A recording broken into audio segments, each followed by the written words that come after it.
Yeah, I've been running recreationally for most of my life, but after I ran the 2012 Vancouver Marathon, that's when I started to take it a little more seriously. Yeah, running marathon, it's something, you just hear 1% of people doing it. Yeah. You always say, am I that the 1%? That's the distance for which your body is not made for. It scares people a little bit. There's that moment of doubt of, can you truly complete that? To me, a marathon, you need to train. If you don't want to get hurt, you need to properly train. The marathon, there's no hiding.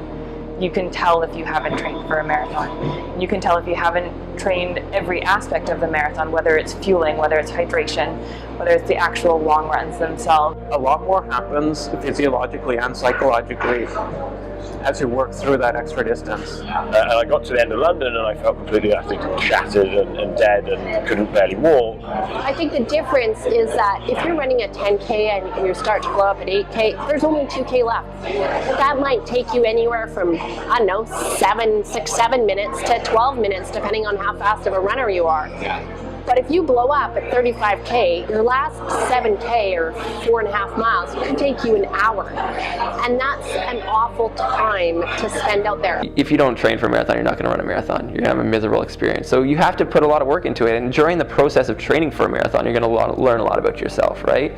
You know, you hit 38K in a marathon and it's awful, and then 20 minutes later you cross that finish line. It's one of the best. It's such a massive feeling of accomplishment. I think the sense of accomplishment from going through a marathon training cycle and running a marathon, it's just, it'll change you. It'll change you a little bit.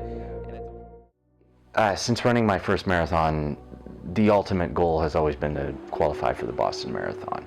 Boston is like the grandfather of running. It's the epitome. You're chasing a unicorn. Like, they have a unicorn on every medal. Yeah, I think one thing is the history in Boston, right? It's a very old marathon, and it's got this fantastic history behind it. Everybody kind of at some point talk about their experience of Boston, and it seemed to be something very special. It was my second marathon, and it was an experience unlike any other I've ever experienced. I've run a couple other marathons, but nothing is like Boston. Nothing has that energizing feeling where the community comes out to help you. Boston, over the years, over decades, have really created, it's almost like a bit of marketing. They have created the buzz around it because people have to try hard to get in.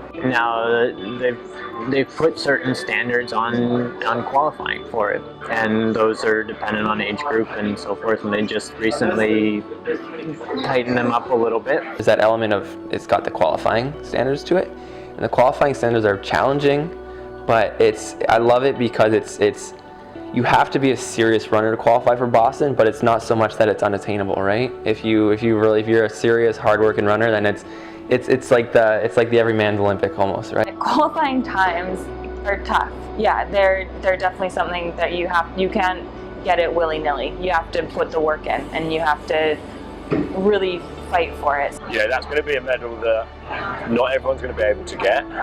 It's a medal that people will look at and talk about. You know, I started getting closer and closer to, every marathon I would get like a way faster. So obviously I started thinking about it even more. The magic around Boston is that the mere mortal can get there.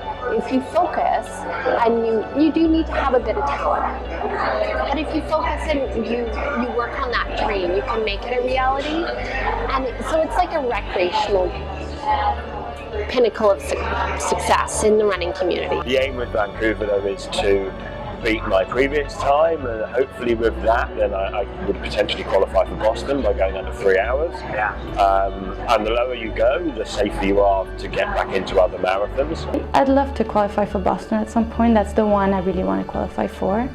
They said 1% of people run marathon. This is in States, they have stats. And about 5% of people running marathon qualify for Boston.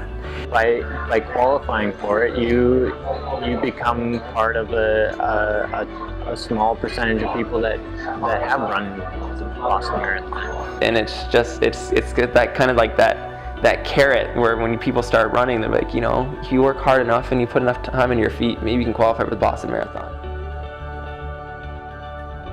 Even if I went into each marathon knowing that I wouldn't qualify, it was still the ultimate goal. Like, how much could I chip away at it? How much could I knock off my last time and get closer to that 3:05 mark? I've run 5 now, and honestly, I've never run a good second half of a marathon. I've had some epic collapses. So my second marathon, when I ran Victoria in 2013, I was at about 141-ish at the half, so on pace for under 322, maybe 323.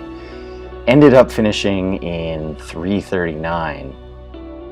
So I decided to run Vancouver again in 2015, and I got to the halfway mark at around 136, so I was hoping to come in at around 315, and just unraveled.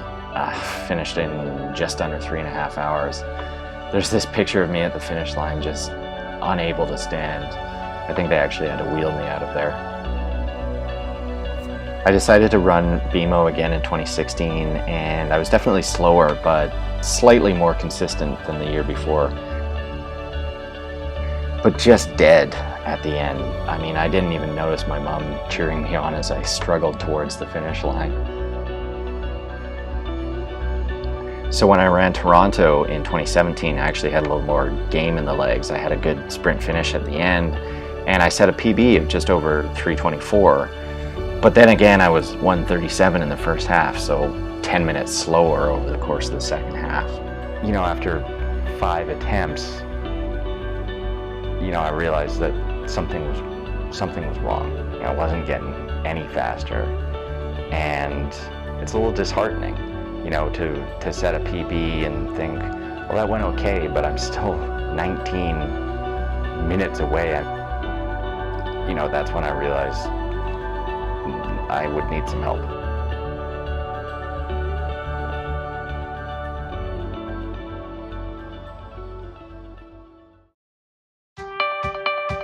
Good day, sir.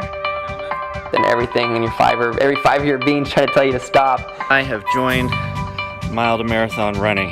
I wouldn't probably be where I am if it wasn't for the group runs. It really is about developing your aerobic base. Cool down laps with Kim Dirksen.